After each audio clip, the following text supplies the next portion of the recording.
Saudara-saudari terkasih dalam Kristus, kita tiba pada Kisah Para Rasul bab 21. Dikisahkan dalam bab ini betapa jemaat itu berusaha agar Rasul Paulus itu tetap aman. Maka mereka menasihati Rasul Paulus supaya jangan pergi ke Yerusalem. Mari kita baca beberapa ayatnya. Mendengar itu, kami bersama orang-orang di tempat itu meminta supaya Paulus jangan pergi ke Yerusalem. Namun Paulus menjawab, "Mengapa kamu menangis sehingga membuat hatiku hancur? Sebab aku ini rela bukan saja untuk diikat, tetapi juga untuk mati di Yerusalem demi nama Tuhan Yesus." Karena ia tidak mau menerima nasihat kami menyerah dan berkata, "Jadilah kehendak Tuhan." Sebenarnya jemaat yang ada di Tirus dan Siprus itu berusaha mencegah Paulus, karena mereka tahu bahwa karena Paulus itu mewartakan Kristus yang katakanlah menentang tradisi Yahudi dengan tidak lagi mewajibkan sunat misalnya, maka ada bahaya ketika nanti Paulus tiba di Yerusalem, di pusat agama Yahudi, maka dia bisa ditangkap. Tetapi Paulus dengan keteguhan hati, dengan kehendak yang kuat, dia tetap mau pergi. Dia bahkan mengatakan, "Aku ini rela bukan saja untuk diikat, tetapi juga untuk mati di Yerusalem demi nama Tuhan Yesus."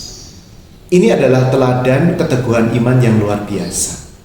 Ketika seorang teguh dalam imannya, tidak ada sesuatu bahaya pun yang menjadi menakutkan bagi dia. Dan betul nanti di Yerusalem, nanti Paulus akan juga ditangkap, dipukuli dan sebagainya. Kemudian nanti pada akhirnya Paulus akan dibawa ke Roma, naik banding ke sana dan wafat sebagai martir di kota Roma. Tetapi kita diajak saudara-saudari untuk meneladan keteguhan hati Santo Paulus ini. Dia rela berkorban untuk imannya. Dia rela mengorbankan bahkan nyawanya untuk membela imannya pada Tuhan Yesus Kristus. Bagaimana dengan kita? Apakah iman kita mudah lemah ketika ada godaan-godaan dunia yang menjauhkan kita dari Tuhan Yesus? Apakah kita juga mudah tergoda untuk beralih kepada yang bukan Allah ketika kita mengalami kesulitan-kesulitan dalam hidup kita? Apakah kita berpaling kepada kekuatan-kekuatan yang berasal dari kekuatan jahat ketika kita menghadapi persoalan dalam hidup kita? Semoga kita tidak mudah menyerah ketika ada tantangan dalam iman kita. Kemudian saudara-saudari, ada juga keterangan yang menarik dalam bab ini, yaitu adanya pergantian kata ganti. Kalau tadinya di Kisah Para Rasul bab 1 sampai bab 15 itu digunakan kata aku ya, atau kata dia seperti itu, maka di bab 16 dan juga nanti di bab ini, bab 21, ada kata ganti kami.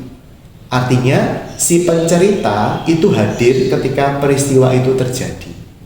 Kemungkinan besar kami yang dimaksud adalah Santo Lukas yang adalah juga penulis dari Kisah Para Rasul ini. Santo Lukas kemungkinan besar mengikuti perjalanan Paulus sehingga dia bisa menuliskan dengan kata ganti kami. Artinya dia terlibat di dalam perjalanan Rasul Paulus itu. Maka kita bersyukur atas semangat juga dari Santo Lukas yang menyertai perjalanan Paulus dan kemudian bisa mencatat dengan teliti dan menyampaikannya kepada jemaat sampai kepada kita di zaman ini. Tuhan memberkati. Dalam nama Bapa dan Putra dan Roh Kudus. Amin.